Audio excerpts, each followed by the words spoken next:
نحمده ونصلي على رسوله الكريم أما بعد أعوذ بالله من الشيطان الرجيم بسم الله الرحمن الرحيم والذين جاهدوا فينا لنهدينهم سبلنا وإن الله لمع المحسنين۔ قابل احترام بھائیوں، دوستوں، بزرگوں، ہمارا یہ اجتماع ایک محنت کے لیے ہے، اور یہ انبیاء اکرام علیہ السلام کی محنت ہے۔ اس محنت کے اندر اللہ نے خاصیت رکھی ہے کہ اگر اپنے اصول و آداب کے ساتھ وجود میں آ جائے تو اللہ سبحانہ وتعالیٰ کامل دین کو زندہ فرمائے۔ اور دین کی یہ خاصیت ہے، دین اسلام کے اندر اللہ نے خاصیت رکھی ہے کہ اگر اصلی شکل میں وجود میں آ جائے تو اللہ سبحانہ وتعالیٰ دین پر چلنے والوں کا ساتھ دیتے ہیں اور باطل کو مغلوب کر کے دکھائیں گے، دین والوں کو غالب کر کے دکھائیں گے۔ اور اس دین کے اندر اللہ سبحانہ وتعالیٰ نے دنیا اور آخرت کی کامیابیاں رکھی ہیں۔ قابل احترام بھائیوں، دوستوں، بزرگوں، اللہ سبحانہ وتعالیٰ ہمارا خالق ہے، ساری مخلوقات کا خالق ہے، بہت بڑا خالق ہے، اکیلا ہے، تنہا ہے۔ اللہ سبحانہ وتعالیٰ ہمارا مالک ہے، ساری مخلوقات کا مالک ہے، ساری مخلوقات پر اللہ سبحانہ وتعالیٰ کا قبضہ ہے۔ ساری مخلوقات کو اللہ سبحانہ وتعالیٰ نے جکڑا ہوا ہے، ساری مخلوقات کے اندر جو کچھ رکھا ہے اللہ نے رکھا ہے۔ جو بھی صفات کسی مخلوق کے اندر موجود ہے اللہ نے رکھی ہے، جب چاہے اس کی صفت کو بدل دے، جب چاہے اس کو چھین دے، جب چاہے اس کو برقرار رکھے۔ اللہ سبحانہ وتعالیٰ ہمارا رب ہے، ساری مخلوقات کا رب ہے، زمینوں کا، آسمانوں کا، فرشتوں کا، انسانوں کا، جنات کا، ساری مخلوقات کا رب ہے۔ رب وہ ہے جو تمام ضرورتوں کو پورا کرنے والا۔ ساری مخلوق اللہ کی محتاج ہے، ہم اور آپ سارے کے سارے اللہ کے محتاج ہیں، قدم قدم پر اللہ کے محتاج ہیں۔ اور ہمارا سب اللہ سبحانہ وتعالیٰ علیم ہے، خبیر ہے، ہماری تمام ضرورتوں کو جاننے والا ہے اور ساری مخلوقات کی ضرورتوں کو جاننے والا ہے۔ اور اللہ سبحانہ وتعالیٰ ہمارا سب سے بڑا ہمدرد، سب سے بڑا خیر خواہ۔ اللہ سبحانہ وتعالیٰ سے بڑھ کر کے ہمارا کوئی خیر خواہ نہیں ہے۔ اللہ سبحانہ وتعالیٰ نے مخلوق کو پیدا کر کے اس انسان کو پیدا فرمایا، اور اس انسان کو اللہ نے اپنا خلیفہ بنایا، اور اس انسان کو اللہ نے اشرف المخلوقات بنایا۔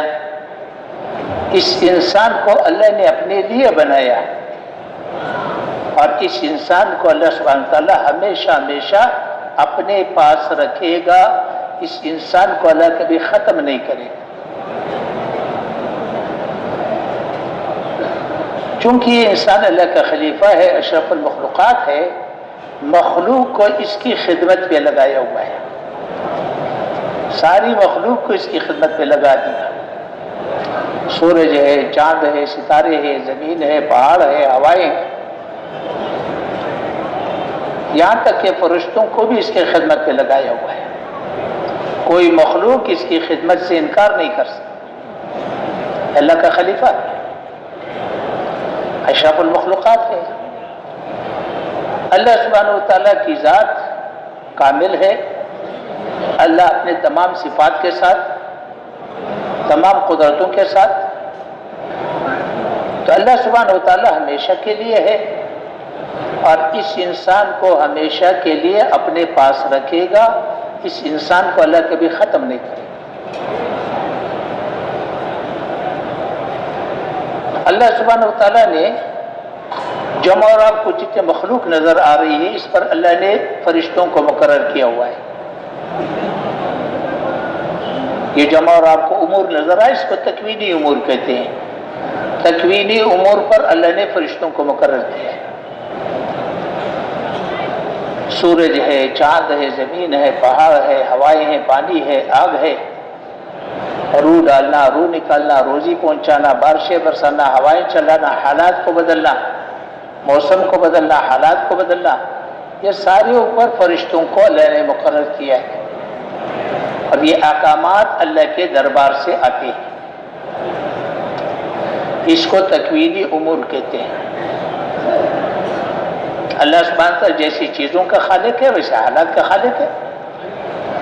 حالات اللہ کے فیصلے سے آتے ہیں، اور اللہ سبحانہ وتعالیٰ فرشتوں کو احکامات دیتے ہیں، موسم کے بدلنے کا، ہواؤں کے چلانے کا، بارشوں کے برسانے کا، روزی کے پہنچانے کا، حالات کے بدلنے کا، روح ڈالنے کا، روح نکالنے کا، اللہ فرشتوں کو ہدایت دیتے ہیں،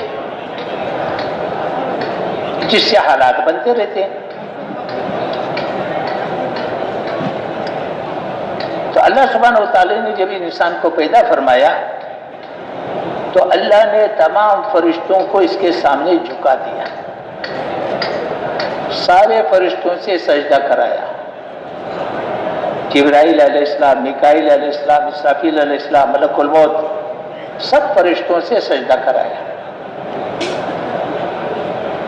اس انسان کو یہ دکھایا کہ تو میرے لیے ہے، اور اگر تو خلافت کی زندگی کو اختیار کرے گا تو میں نے پہلے دن اپنا سارا غیبی نظام تیری جھولی میں ڈال دیا، میں نے پہلے دن سارا غیبی نظام تیری جھولی میں ڈال دیا، 7 زمین 7 آسمان تمہارا کچھ نہیں بگاڑ سکیں گے۔ اور اس انسان کے لیے اللہ سبحانہ وتعالیٰ نے زندگی گزارنے کا ایک طریقہ مقرر کیا جس کا نام دین اسلام ہے، اور دین اسلام پر چلنا یہی اس انسان کی خلافت کی شان ہے، اور یہی خلافت کی پہچان ہے۔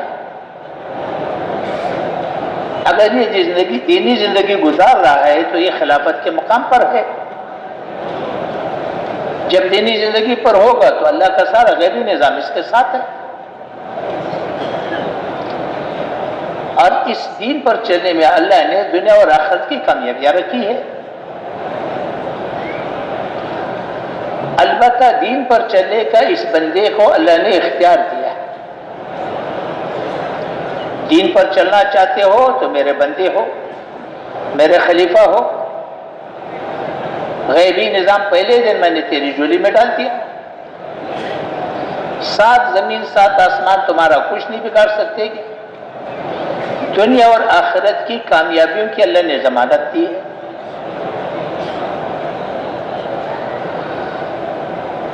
اگر چلنا نہیں چاہتے ہو تو تیرے گلے میں رسی ڈال کر کے نہیں چلاؤں گا، اس لیے کہ دین میں جبر کوئی نہیں۔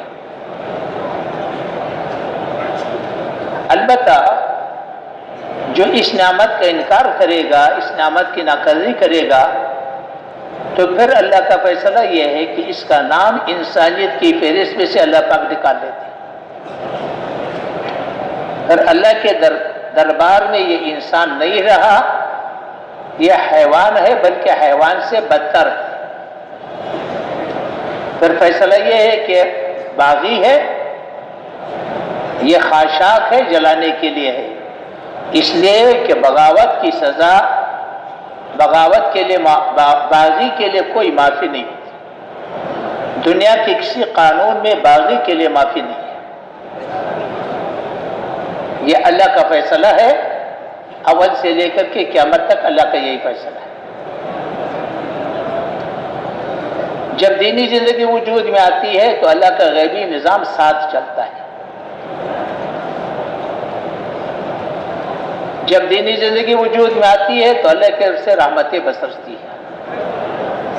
رحمتوں کی خاصیت ہے کہ وہ دلوں پر برستی ہے۔ دلوں کے اندر 2 قسم کے جذبات ہیں، رحمانی اور انسانی جذبات، شیطانی اور حیوانی جذبات۔ رحمانی جذبات خیر کی طرف چلتے ہیں، تقویٰ ہے، محبت ہے، ہمدردی ہے، خیرخواہی ہے،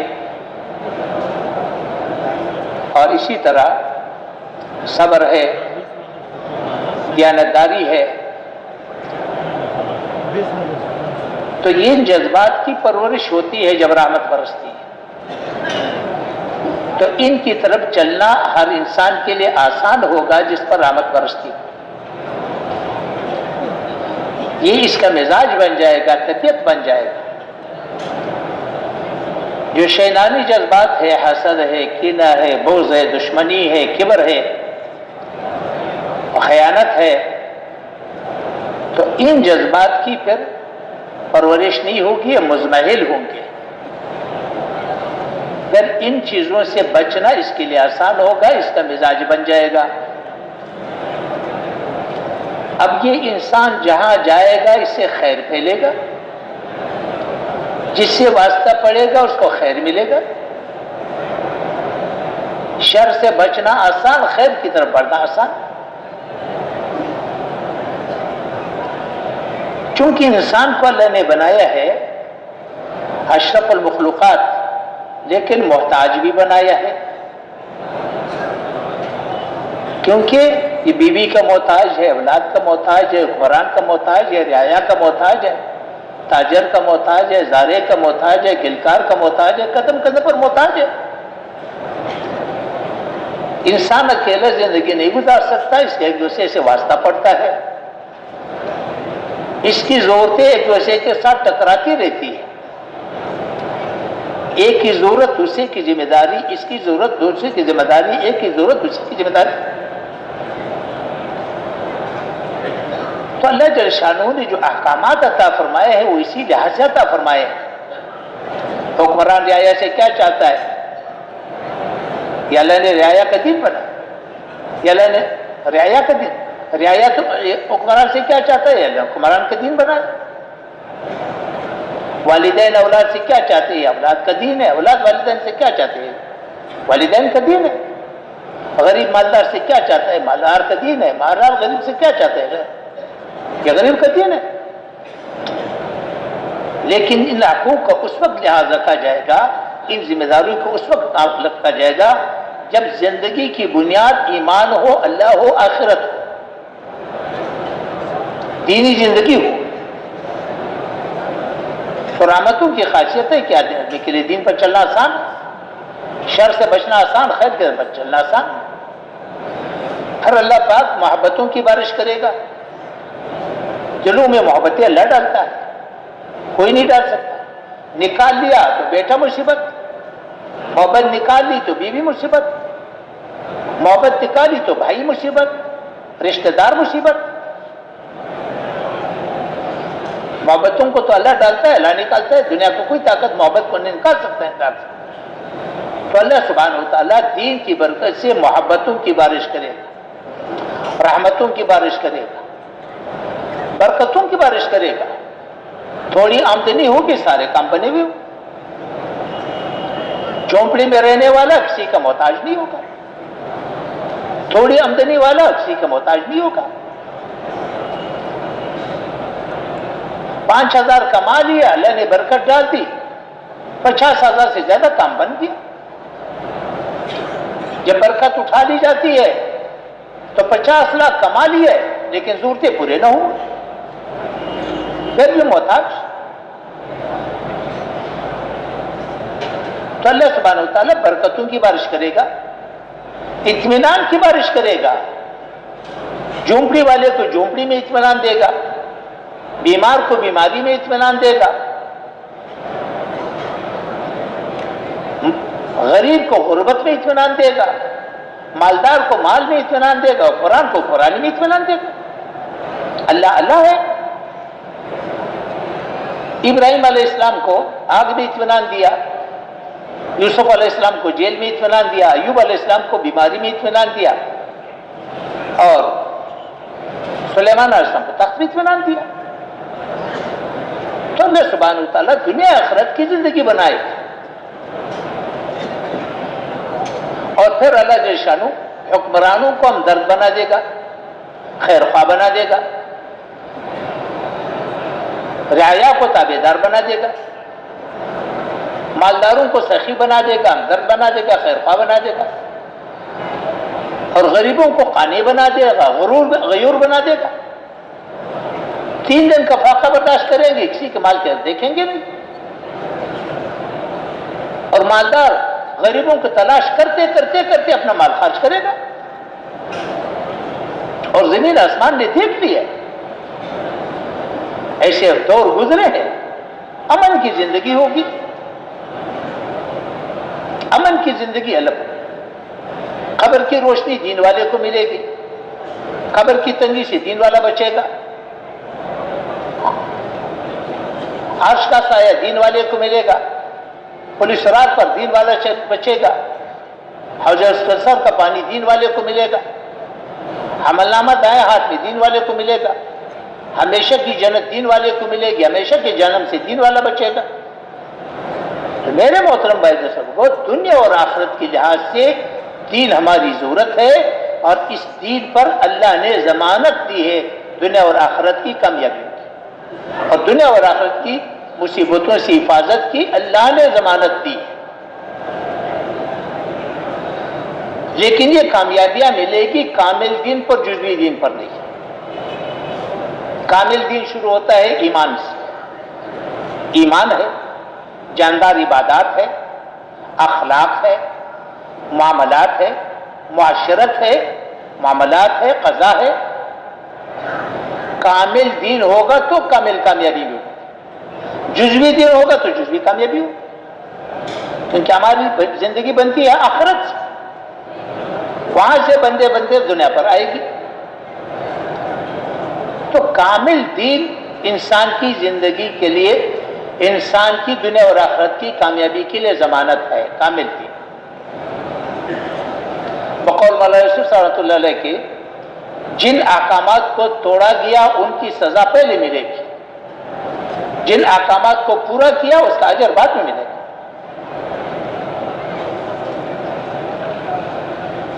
ایک تو یہ بات ہے. اگلی بات یہ ہے کہ دینی زندگی وجود میں آتی ہے نبی کی محنت سے. دنیا کو اللہ نے دارالاسباب بنایا، ہر زمانے میں دینی زندگی وجود میں آئی ہے نبی کی محنت سے، اور قیامت تک دینی زندگی وجود میں آئے گی نبی کی محنت سے. دنیا دارالاسباب ہے، کاشت سبب ہے غلے کا، شادی سبب ہے اولاد کا، مختار کل اللہ ہے. کاشت جو کاشت کو اختیار کرے گا، کاشت کی محنت کو اختیار کرے گا، پھر اللہ کی مرضی ہے اس کو غلہ دے یا نہ دے. لیکن عموماً اللہ غلہ دیتا ہے. ساری دنیا کے انسان جنات مل کر کے گندم کا ایک دانہ نہیں بنا سکتے. ساری دنیا کے انسان جنات مل کر کے انسان کے جسم کا ایک پورا نہیں بنا سکتے. غلہ تو اللہ دے گا، لیکن فصل اللہ دے گا، لیکن کاشت کے بعد دے گا. اولاد اللہ دے گا، شادی کے بعد دے گا. دین کو اللہ زندہ کرے گا، باطل کو اللہ مغلوب کرے گا. ہم نہیں کر سکتے، لیکن کب کرے گا؟ جب نبی کی محنت ہو. ہر زمانے میں دین کو اللہ نے زندہ کیا، نبی کی محنت سے زندہ کیا. ضابطہ بتایا. اور ہر زمانے میں دین زندہ ہوگا، نبی کی محنت سے زندہ ہوگا. حضور صلی اللہ علیہ وسلم کے بعد کوئی نبی نہیں آئے. اللہ نے یہ محنت امت کو عطا فرمائی ہے. اب اس میں دیکھنے کی بات سب سے پہلی تو یہ بات ہے کہ محنت ایک ہے دین کا کام کرنا، ایک ہے محنت کی ذمہ داری کو سامنے رکھ کر کے دین کا کام کرنا. یہ بڑی اہم بات ہے جو میں عرض کر رہا ہوں. جو مسجد کا جھاڑو دے گا اس کی بخشش یقینی، اس میں کوئی شک نہیں. لیکن محنت کا تو مقصود یہ ہے کہ پورا دین وجود میں آ جائے، سارے عالم میں وجود میں آ جائے، آنے والی نسلوں میں وجود میں آ جائے. کیوں کہ نبی علیہ السلام کے بعد کوئی نبی نہیں آئے گا. محنت امت کو منتقل ہو چکی، ہر امتی محنت کا ذمہ دار ہے. ایک بات. اور دوسری بات یہ بتاؤں، ہر امتی کے اندر اللہ نے استعداد رکھی ہے کہ وہ پورے دین کے زندہ کرنے کا ذریعہ بن سکتا ہے. اگر استعداد نہ ہوتا تو اللہ کبھی مطالبہ نہ کرتا. اللہ سبحانہ و تعالیٰ پہلے سرمایہ دیتے ہیں پھر مطالبہ کرتے ہیں. سرمایہ پہلے دیا. ہر امتی کے اندر یہ استعداد ہے کہ پورے دین کے وجود کا ذریعہ بن سکتا ہے. نبی علیہ السلام اکیلے تھے, کوئی ساتھ نہیں تھا. محنت کی, ایک مجموعہ بنایا, پورے عالم میں دین پہنچا دیا, آج تک ہم تک پہنچ گیا.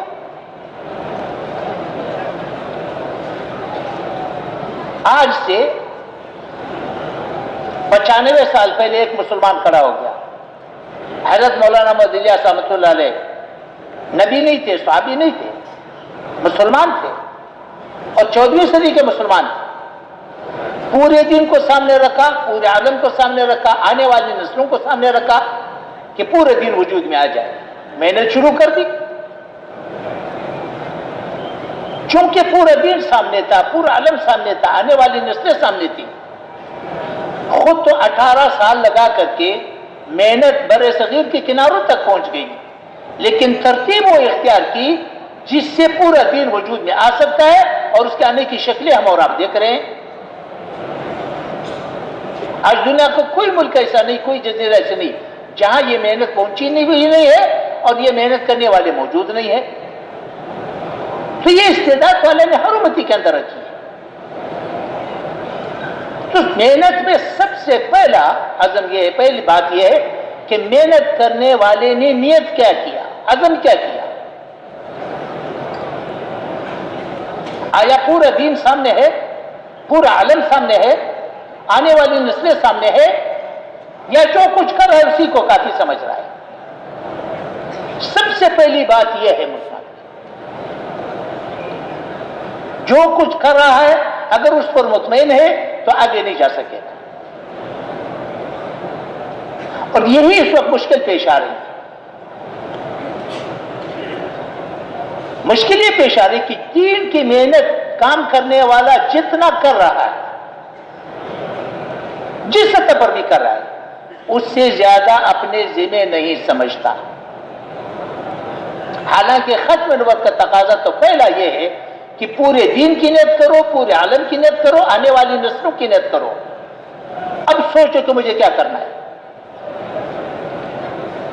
حاجی صاحب رحمۃ اللہ فرمایا کرتے تھے کہ کل کو سامنے رکھ کر کے جز میں لگو, کل کو سامنے رکھ کر کے جز میں لگو. اور یہ ختم نبوت کا تقاضا ہے. ہر امتی کے ذمہ پوری امت ہے, پوری امت کے ذمہ ہر امتی ہے. اس لیے ایک ایک بیان میں فرماتے تھے ہم امتی ہے, ہم امتی ہے, ہم امتی ہے. ہر امتی ذمہ دار ہے, پورے دن کی ذمہ دار ہے. اب جب پورے دن کی ذمہ داری ہمارے اوپر ہے تو سب سے پہلے تو یہ دیکھنا پڑے گا کہ دین ہے کتنا اور ہمارے پاس کتنا ہے. سب تو یہ دیکھنا پڑے گا موجود کتنا ہے, مٹا ہوا کتنا ہے.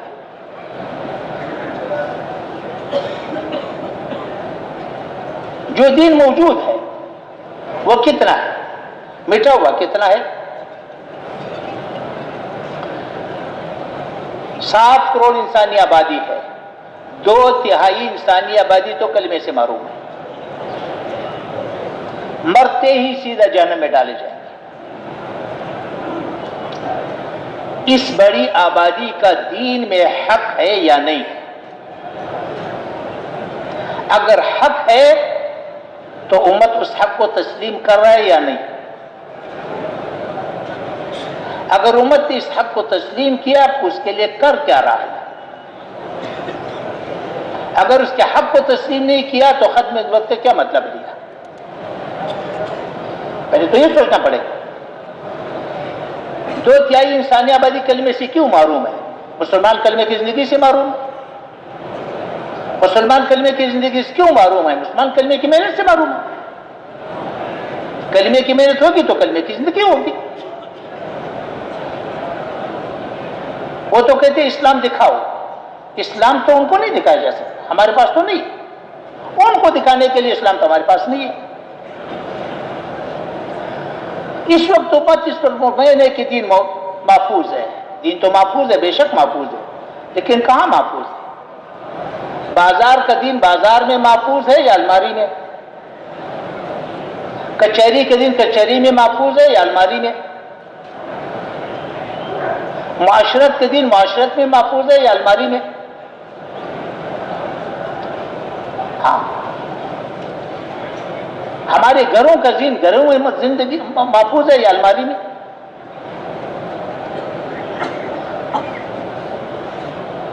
دین تو دکھانے کی جگہ تو بازار ہے، منڈی ہے، کارخانے ہیں، ہمارے دفتر ہے، ہمارے کچہریاں ہیں، ہمارے اسپتال ہے، ہمارے تھانے ہیں۔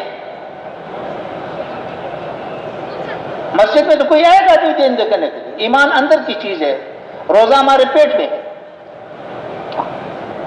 زکوٰۃ ہم مسلمان کو دیتے ہیں، جہاں حج ہے وہاں تو اس کا داخلہ ہی منع ہے۔ اچھا، ہمارے پاس تو چند عبادات ہیں، اور عبادات بھی بے جان عبادات ہیں۔ ناراض نہیں ہونا، میں عمومی بات کر رہا ہوں، افراد کی بات نہیں کر رہا ہوں۔ افراد کسی زمانے میں بھی ہر زمانے میں موجود تھے، میں امت کی بات کر رہا ہوں۔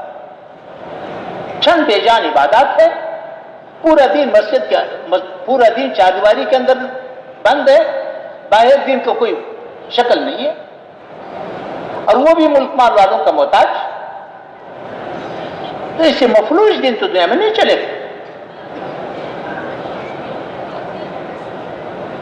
اگر پوری دنیا پہ نگاہ ڈالو، کروڑوں مسلمان ہے کلمہ نہیں جانتے۔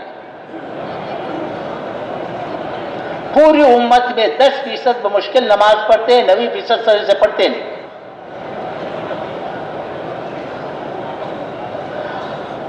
جو 10% نماز پڑھتے اس میں سے 90% وہ ہے جو نماز سیکھتے بھی نہیں، جن کی نماز اس کے منہ پر ماری جاتی ہے۔ تو چند عبادات کا بھی یہ حال ہے، باقی دین معاشرت کا دین، اخلاق، معاملات، معاشرت، تو ہمارے پاس تو اتنا دین بچ گیا، اتنا مٹ گیا۔ اور جو آدمی جن کی کام میں جتنا کر رہا ہے اس کو کافی سمجھ رہا ہے، اس سے زیادہ اپنے ذمہ سمجھ نہیں رہا اور اس پر مطمئن ہے۔ میرے محترم بھائی، سب سے پہلے تو یہ دیکھنا ہے کہ ہمارے پاس اگلی بات، نبی جب بھی آیا ہے ان لوگوں میں آیا ہے جو دین نہیں چاہتے۔ نبی ہمیشہ ان لوگوں میں آیا ہے جو دین نہیں چاہتے۔ نبی کی محنت کے ہمیشہ 2 مرحلے۔ پہلا مرحلہ لوگوں کو دین پر آمادہ اور تیار کرنا۔ اس مرحلے میں نبی لوگوں کے پیچھے پھرتا ہے، لوگ تکذیب کرتے ہیں، نفرت کرتے ہیں، نبی سے بھاگتے رہتے ہیں، نبی کو اذیت دیتے ہیں، نبی کی بات سننے کو تیار نہیں ہوتے۔ نبی پیچھے پھرتا رہتا ہے، ان کی اذیتوں کو برداشت کرتا رہتا ہے، اور رات کو کھڑے ہو کر کے ان کو اللہ سے مانگتا رہتا ہے، اللہ کو مناتا رہتا ہے۔ یہ نبی کی محنت کا پہلا مرحلہ ہے۔ دوسرا مرحلہ، جب لوگ تیار ہو گئے، آمادہ ہو گئے، تو اب نبی درمیان میں بیٹھا ہے، لوگ اس پر جمع ہے، نبی کی تصدیق کرتے ہیں، محبت کرتے ہیں، عقیدت رکھتے ہیں، نبی کی بات کو اطمینان سے سنتے ہیں، سینے سے لگاتے ہیں، اس پر عمل کرتے ہیں۔ یہ ہر نبی کی محنت کا دوسرا مرحلہ ہے۔ پہلے مرحلے کا نام تبلیغ ہے، دوسرے مرحلے کا نام تعلیم ہے، تربیت ہے، تزکیہ ہے۔ اب اتنا دین تو مٹا ہوا ہے، تھوڑا سا دین ہمارے پاس بچ گیا۔ جو دین بچ گیا اس کی حفاظت ہمارے ذمہ ہے، جو دین مٹ گیا اس کو وجود میں لانے کے لیے محنت ضروری ہے۔ یہ دونوں ضروری ہے، جو مٹ گیا اس کو وجود میں لانا اقامت دین ہے، جو دین موجود ہے اس کی حفاظت ضروری ہے۔ اب اگر نبی کی محنت کو دیکھا جائے، نبی کی محنت کا پہلا مرحلہ مٹے ہوئے دین کے لیے ہے، مٹے ہوئے دین کے لیے۔ نماز نہیں پڑھتا اس کے پیچھے جانا پڑے گا، نماز سیکھتا نہیں اس کے پیچھے جانا پڑے گا، دین جانتا ہے لیکن اس پر چلتا نہیں ہے۔ کیوں نہیں چلتا؟ اندر نہیں چاہتا۔ پہلے تو طلب پیدا کرنی پڑے گی، اس کے پیچھے پھرنا پڑے گا، اور حکمت کے ساتھ، تدبر کے ساتھ، حکمت کے ساتھ اس کو ایک ماحول میں لا کر کے آمادہ کرنا پڑتا ہے۔ صرف کھڑے ہو کر کے سنائیں گے تو ہمارے ساتھ جھگڑے گا، کھڑے ہو کر کے سنائیں گے تو ہمارے گلے پڑے گا۔ محنت تو اس کی حکمت ہے، تبلیغ میں تو حکمت ہے۔ اس لیے پوری امت کو لینے کی ضرورت ہے، پوری امت کو۔ ہماری محنت میں تعدیہ ہے۔ تعدیہ کیا ہے؟ کہ امت کو متحرک کرو، کام پر لگاتے رہو، اس کو بھی لگانے پر لگا دو، اس کو بھی لگانے پر لگا دو۔ تاجر کو محنت میں لگاؤ تو تجارت میں بھی نظر آ جائے گا، زارے کو محنت میں لگاؤ تو زراعت میں بھی نظر آ جائے گا، کارخانے والے کو لگاؤ کارخانے میں بھی نظر آ جائے گا، پورا دن زندہ ہو سکتا ہے۔ جہاں تک جا سکتے ہو وہاں خود جاؤ، جہاں نہیں جا سکتے لوگوں کو بھیجو، لیکن کل کو سامنے رکھ کر کے چلو۔ اس لیے جیسا فرمایا کرتے تھے کہ کل کو سامنے رکھ کر کے جز میں لگو۔ اور ایک یہ جملہ فرمایا کرتے تھے، اللہ ان کے غریق رحمت کرے، فرمایا کرتے تھے حاجی عبداللہ صاحب کہ پورے دین کو سامنے رکھ کر، پورے عالم کو سامنے رکھ کر، آنے والی نسلوں کو سامنے رکھ کر کے، اور نبی علیہ السلام کے ختم نبوت کے طفیل ذمہ داری کو سامنے رکھ کر کے اس وقت مجھے کس میں لگنا ہے، فرماتے تھے کہ یہ ہمارے نزدیک دین کی تعریف ہے۔ تو سب سے پہلے تو یہ دیکھنا ہے مٹھے ہوئے دین کے لیے امت کتنی محنت کر رہی ہے، اور جو دین موجود ہے اس کی حفاظت کے لیے کتنی محنت کر رہی ہے۔ حالانکہ دونوں ضروری ہے، موجود دین کی حفاظت بھی ضروری ہے، مٹھے ہوئے دین کو وجود میں لانا بھی ضروری ہے۔ مٹھے ہوئے دین کے لیے جب تک امت کو متحرک نہیں کریں گے، بے طلب امت کے پیچھے پھریں گے نہیں، ایک ایک امتی کو کام پر تیار نہیں کریں گے، میٹھا ہوا دین تو وجود میں آئے گا نہیں۔ جب میٹھا ہوا دین وجود میں نہیں آئے گا تو موجودہ دین کی بھی ہم حفاظت نہیں کر سکتے، اس لیے کہ بے طلب امت کو ہم نے اپنے حال پہ چھوڑ دیا، اور باطل نے بے طلب امت کو سینے سے لگا لیا۔ ہم نے دھکا دے دیا، باطل نے سینے سے لگا دیا، اور اس بے طلب امت کو دین کے مٹانے پہ لگایا ہوا ہے۔ پوری دنیا میں جاؤ، باطل کے گربان تک ہمارا کبھی ہاتھ نہیں پہنچے۔ کروڑوں مسلمان باطل کی حفاظت پر کھڑے ہوئے، دین کی حفاظت کے بجائے باطل کی حفاظت پر لگے ہوئے، حالانکہ اس کے اندر استعداد ہے۔ ضرورت کیا ہے کہ باطل کہ اس امت کو سینے سے لگانے کی ضرورت ہے، اس کے پیچھے پھرنے کی ضرورت ہے۔ ہر امتی کو متحرک کرو، اور یہ استعداد ہر امتی کے اندر موجود ہے کہ ہر امتی ہزاروں لاکھوں کی ہدایت کا ذریعہ بن سکتا ہے، لاکھوں ہزاروں کو متحرک کر سکتا ہے۔ تو پہلا کام یہ ہے کہ امت کو متحرک کرو، مرد کو متحرک کرو، عورت کو متحرک کرو، زارے کو متحرک کرو، کارخانے والے کو متحرک کرو، قرآن جو بھی جہاں بھی مسلمان ہے، مسلمان کو جو مسلمان اپنے آپ کہتا ہے اس کو محنت کے لیے متحرک کرو۔ اب اس متحرک کرنے کے لیے ان کے پاس جانا پڑتا ہے، کرنا پڑتا ہے۔ جن کے اندر طلب ہے یہ خالص سونا ہے، جن کے اندر طلب نہیں ہے اپنے آپ کو مسلمان کہتا ہے یہ سونے کی کان ہے۔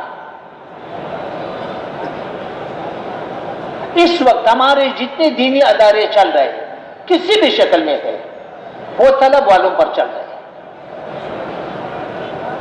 اور ہر ادارہ دوسرے سے طلب والے کو لے رہا ہے اپنے ادارے کی اہمیت بتا کر کے، اور ہر آدمی ادارے کی اہمیت ہے، دین کے ہر شعبے کی ضرورت ہے، اور دین کے ہر شعبے کی تکمیل کی ضرورت ہے۔ اب چونکہ ہمارے سارے ادارے دین کے جتنے بھی ادارے ہیں، جتنے بھی شکل وہ سارے ادھورے ہیں، تو ہر آدمی اسی کو سامنے رکھ کر اس کی تکمیل میں لگا ہوا ہے۔ حالانکہ سمجھداری کی بات تو یہ ہے کہ جتنا بھی دیندار طبقہ ہے یا طلب والے ہیں ان کو بے طلبوں پر لگا دو۔ اس کی زندگی کا ایک حصہ بے طلب لوگوں کو متحرک کرنے پر لگ جائے اور محنت اور اس کی زندگی کا ایک حصہ اپنے ادارے کے اپنے شعبے کے سنبھالنے پر لگ جائے، پھر تو پوری امت متحرک ہو سکتی ہے۔ 10 من سونا ہے، 10 من سونے کی کان پہ لگا دو تو 150 ٹن سونا نکلے گا۔ اس طرف کو متوجہ کرنا ہے۔ اور نبی علیہ السلام کی محنت میں سب سے پہلا قدم یہ ہے کہ نبی علیہ السلام نے امت کو متحرک کیا۔ ایک تو یہ گزارش ہے، تو اس میں یہ ختم نبوت کا تقاضا ہے کہ ہر امتی پوری امت کا ذمہ دار، پوری امت ہر امتی کا ذمہ دار، اور ایک ایک مسلمان کو ختم نبوت کا یہ مقصد سمجھانا اور اس بنیاد پر اس کو متحرک کرنا۔ دوسری گزارش یہ ہے کہ نبی ہمیشہ جب آیا ہے اللہ نے نبی کو مادی نقشے نہیں دیا، 2-4 کے علاوہ مادی نقشے نبیوں کو نہیں دیے، اور بھیجا ہے ہمیشہ مادی نقشوں والوں کے پاس، جن کے پاس بڑے بڑے مادی نقشے تھے ان کے پاس بھیجا، اور ان کے ذریعے سے بڑے مادی نقشوں والوں کو توڑ کے دکھایا، مادی نقشوں والوں کو توڑ کے دکھایا۔ نبی کا سرمایہ معیت الہیہ ہے، اللہ کو ساتھ لینا۔ نبی کا اللہ انتخاب کرتا ہے، محنت سے کوئی نبی نہیں بنتا، اللہ نے فیصلہ کر دیا نبی بنا دیا۔ ابراہیم علیہ السلام کو نبی بنا دیا، موسیٰ علیہ السلام کو نبی بنا دیا، لوط علیہ السلام کو نبی بنا دیا، شعیب علیہ السلام کو نبی بنا دیا۔ نبوت کے لیے نبی کو کچھ نہیں کرنا پڑا، اور پہلے دن یہ صفات ساری دے دی۔ معیت الہیہ موقوف ہے صفات پر، اللہ مومنین کے ساتھ ہے، اللہ صابرین کے ساتھ ہے، اللہ متقین کے ساتھ ہے، اللہ محسنین کے ساتھ ہے۔ یہ وہ قلبی صفات ہے جس کی بنیاد پر بندے کی مدد کی جاتی ہے۔ جس کے پاس یہ صفات ہوں تو اللہ اس کے ساتھ ہے۔ نبی کا اللہ نے انتخاب کیا، پہلے دن کامل یہ صفات دے دی ہے، پہلے دن یہ صفات کامل دے دی ہے۔ ان صفات کے بغیر نبی کی محنت چل نہیں سکتی، یاد رکھو۔ اگر کوئی ان صفات کے بغیر نبی کی محنت کو چلائے گا، یاد رکھو، تو خود بخود محنت مادی بنیادوں پر منتقل ہوگی، تو پھر دین والے کو مال والوں کے سامنے جھکنا پڑے گا، اور یہ مفلوج دین اس دنیا میں نہیں چلے گا جب تک اللہ کو ساتھ نہ دے۔ اللہ کو ساتھ لینا ضروری ہے۔ نبی کو تو اللہ نے پہلے دن ساری صفات دے دی ہے، امت کو اللہ نے نبی والا کام نبی علیہ السلام کے ذریعے دیا، لیکن وہ صفات نہیں دی۔ اب امت کیا کرے؟ اس کے لیے ہمیں پیچھے دیکھنا پڑے گا۔ حضور صلی اللہ علیہ وسلم نے امت کو محنت پہلے سکھائی، دین بعد بھی سکھایا۔ محنت کے سکھانے پر زیادہ وقت لگایا، دین کے سکھانے پر تھوڑا وقت لگایا۔ نبی علیہ السلام نے محنت کی ابتدا کی ہے تربیت سے، تو پہلے مرحلے میں تربیت ہے، دوسرے مرحلے میں تبلیغ ہے۔ تربیت کے 4 اعمال ہے۔ 13 سال نبی علیہ السلام نے صرف ان اعمال کو امت کو تیار کیا ہے۔ جو بھی کلمہ پڑھتا دعوت دو، مار کھاؤ، ہاتھ مت اٹھاؤ، مقابلہ مت کرو، شکایت مت کرو، ہمدرد بن کے جاؤ، خیر خواہ بن کے جاؤ، بے غرض بن کر کے جاؤ، نرمی سے دعوت دو۔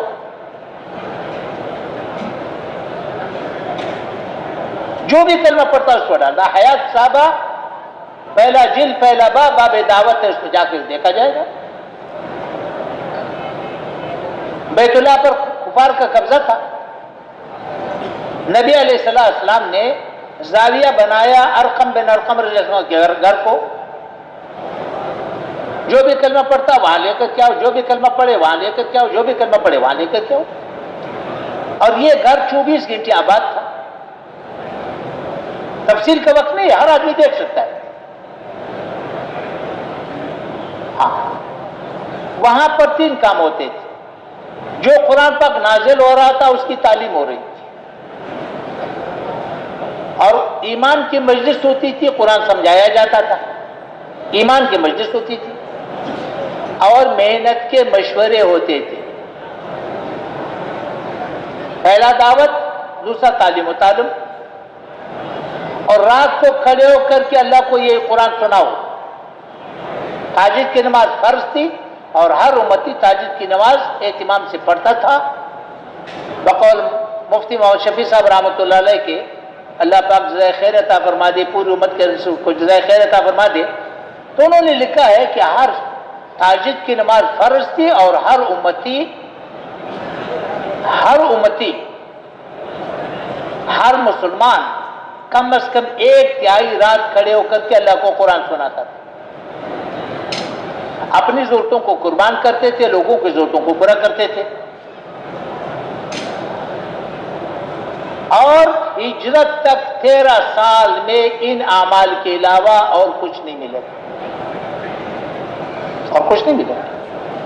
یہی اعمال، یہ تربیت کے اعمال ہے، یہ نبوت کے اعمال ہے۔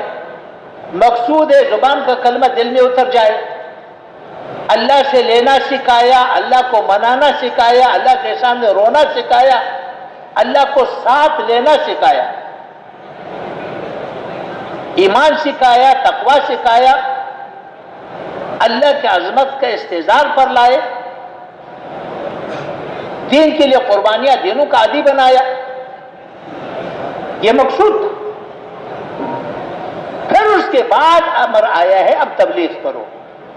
تبلیغ کیا ہے؟ پورا دین، اللہ کے غیبی نظام ساتھ لے کر کے دنیا کے سامنے جاؤ، اب پیش کرو۔ 20 سال لگے ہیں تربیت پر فتح مکہ تک، 20 سال، اور پھر اس کے بعد 3 صدیوں میں اعمال چلائی، یہ نہیں کہ بعد میں بند کر دیا، 3 صدیاں ان اعمال کو چلایا۔ کبھی دعوت غالب تھی، کبھی علم غالب تھا، کبھی عبادت غالب تھی۔ فتح مکہ کے بعد اللہ نے باطل پہ ہاتھ ڈالنا شروع کر دیا۔ تو جب پھر جماعتیں پھیری، ہجرت کے بعد نبی علیہ السلام نے جماعتیں پھیلائی، تو مشاہدہ کرایا، معیت الہیہ کا مشاہدہ کرایا، دکھا دیا، دعا مانگ رہے، فرشتے اتر رہے، ہوائیں مسخر ہے، پانی مسخر ہے، آگ مسخر ہے، ہر میدان میں ساتھ جا رہے، سینکڑوں کے مقابلے میں ہزاروں آئے، مار کھائی، ہزاروں کے مقابلے میں لاکھوں آئے، مار کھائی، دکھا دیا۔ حالانکہ مادی نقشے نہیں ہے پاس، بہت تھوڑے، بہت محدود ہے۔ کفار کو بھی دکھایا کہ اللہ ساتھ ہے، خود بھی اطمینان ہوا کہ اللہ ساتھ ہے۔ تو پہلا مرحلہ تربیت ہے، دوسرا مرحلہ تبلیغ ہے۔ پھر اس کے بعد کیا ہوگا؟ باطل مقابلے پر آئے گا۔ جب باطل مقابلے پر آئے گا تو پھر مقابلہ میرے اور رب کے ساتھ نہیں، پہلے چال چلائے گا، لوگوں کو روکے گا، روک نہیں سکے گا، پھر مقابلے پر آئے گا، مقابلہ پھر میرے اور رب کے ساتھ نہیں، کیونکہ باطل کے سامنے تو ہم ایسے بے بس ہے جیسے ابراہ کے لشکر کے سامنے قریش مکہ بے بس ہے۔ پھر تو مقابلہ اللہ کرے گا۔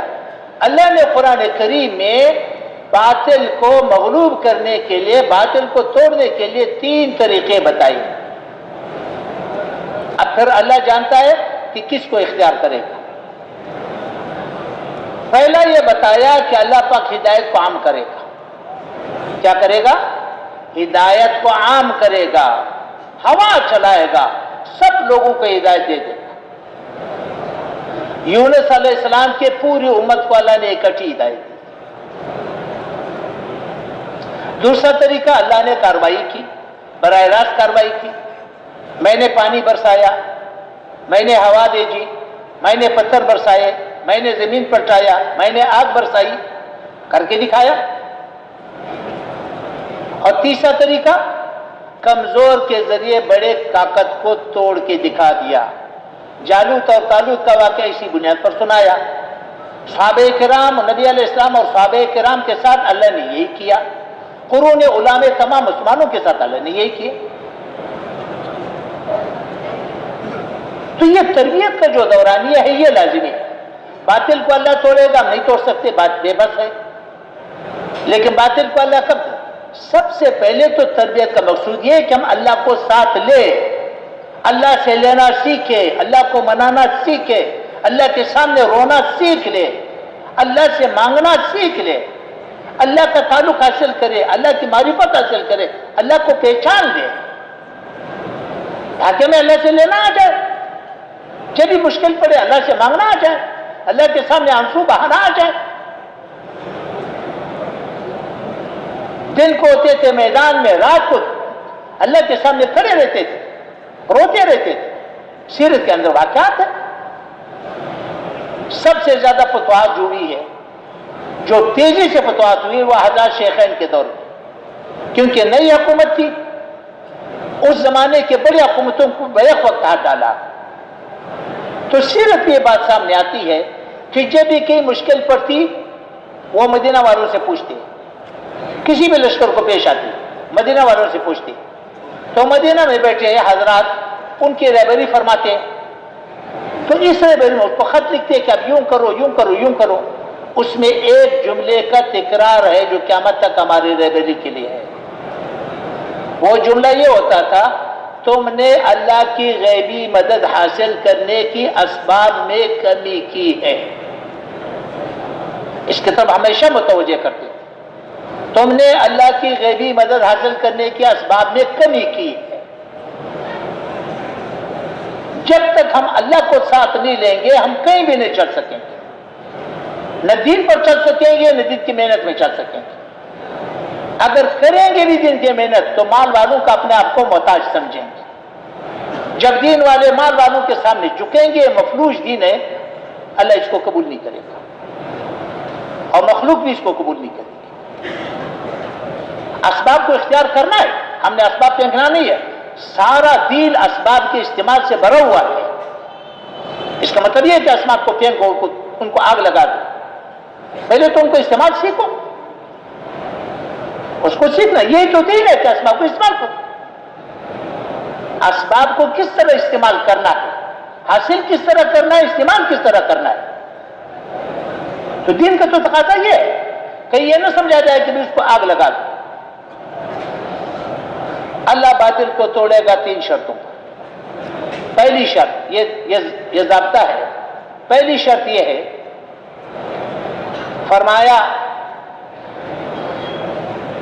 مسلمانوں کا ایک ایسا مجموعہ تیار ہو جائے جو ساری دنیا کے سامنے دین پیش کرے، جن کی زندگی میں کامل دین ہو، نہ کفر کی ملاوٹ ہو نہ مشابہت ہو، پھر اللہ باطل کو توڑے گا۔ اگر یہ پیش نہ کیا گیا اور اللہ نے باطل پر ہاتھ ڈال دیا تو فرمایا یاد رکھو تم بھی عذاب سے نہیں بچ سکو گے۔ یہاں مولانا یوسف رحمۃ اللہ کا ایک قول ہے، جملہ ہے کہ عذاب کی چھینٹیں تمہارے اوپر بھی ایک پڑیں گی اور اللہ کے عذاب کا ایک چھینٹا ہماری بربادی کے لیے کافی ہے۔ کیوں کہ علت مشترک ہے، اللہ کسی کا رشتہ دار نہیں ہے کہ ایک ہی جرم پر سزا دے، ایک کو سزا دے دوسرے کو چھوڑ دے۔ دوسری شرط یہ ہے کہ باطل کے پاس جتنے مادی نقشے ہیں اور ان کی بہتات ہے، جب تک یہ مادی نقشے ٹھیکرے نظر نہ آئے اور بے دینی کی وجہ سے تمہیں سارا باطل فقیر ماز نظر نہ آئے، اللہ باطل کو نہیں توڑے۔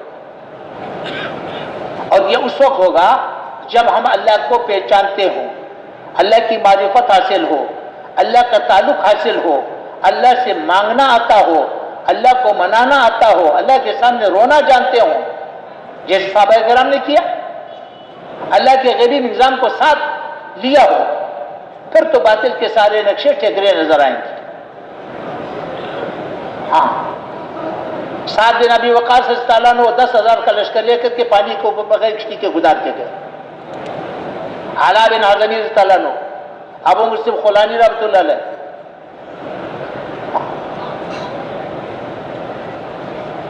قتیبہ بن مسلم رحمۃ اللہ علیہ، اسی طرح حیوانات مسخر تھے۔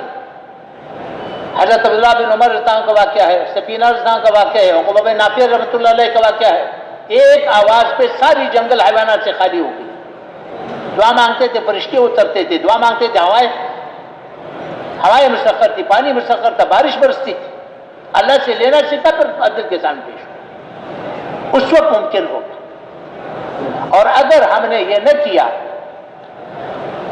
اللہ سے لینا نہ سیکھا، باطل کے نقشوں کا ہمارے دل میں یقین تھا اور اہمیت تھی، تو پھر اور اللہ نے باطل کو توڑ دیا تو فرمایا ان کے نقشوں پر تم ایک دوسروں کو قتل کرو گے. کیا کرو گے؟ ایک دوسروں کو قتل کرو گے. اور تیسری شرط، قرون اولا میں جتنی فتوحات ہوئی کبھی بھی مال غنیمت پر کوئی جنگ ثابت نہیں کر سکتا. تیسری شرط یہ ہے کہ جب تک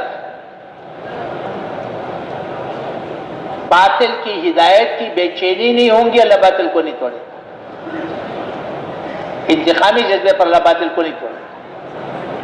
اس لیے میرے محترم بھائی دوستوں کو ایک محنت ہے، محنت کو اپنی بنیادوں پر لانا، اپنی بنیادوں پر لانا. سب سے پہلے تربیت ہے، تربیت کے اعمال ہے، یہ معیار ہے. اب اس معیار پر لانے کے لیے اس وقت جو ہماری محنت ہے وہ تو نورانی قاعدے کی حیثیت رکھتا ہے. قرآن نہیں ہے، جو نورانی قاعدہ ہے باتا سا انقاف، لیکن معیار وہ ہے جو صحابہ کرام نے کیا، نبی علیہ السلام نے کیا، انبیاء کرام نے کیا. اس معیار پر لانے کے لیے ہماری محنت ہے. اصل سامنے ہو، پورا دین سامنے ہو، پورا عالم سامنے ہو، آنے والے رشتے سامنے ہو، ایک ایک مسلمان کو ختم نبوت کی ذمہ داری سمجھانا، اور ایک ایک امت کو جب تک تربیت کے مرحلے سے ہم نہیں گزریں گے ہم باطل کے سامنے بے بس رہیں گے.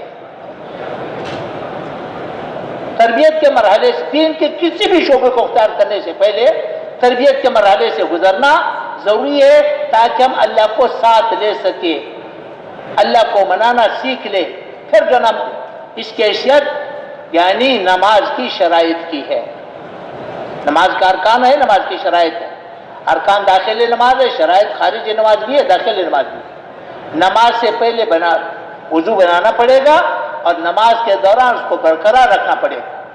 اس لیے پہلے تربیت ہے، تربیت کی صفات حاصل کرے، پھر ان تربیت کی صفات کے ساتھ دین کے جتنے بھی شعبے اس کو چلائے جائے تو ہر شعبہ دوسرے کا معاون بنے گا اور ہر شعبہ دین کی تبلیغ کا ذریعہ بنے گا. ہمارے ہر شعبہ مکمل ہو جائے گا اور پوری امت کو متعارف کرے، پوری امت کے اندر پھرے اور ساری امت کو اس محنت پر لے آئے.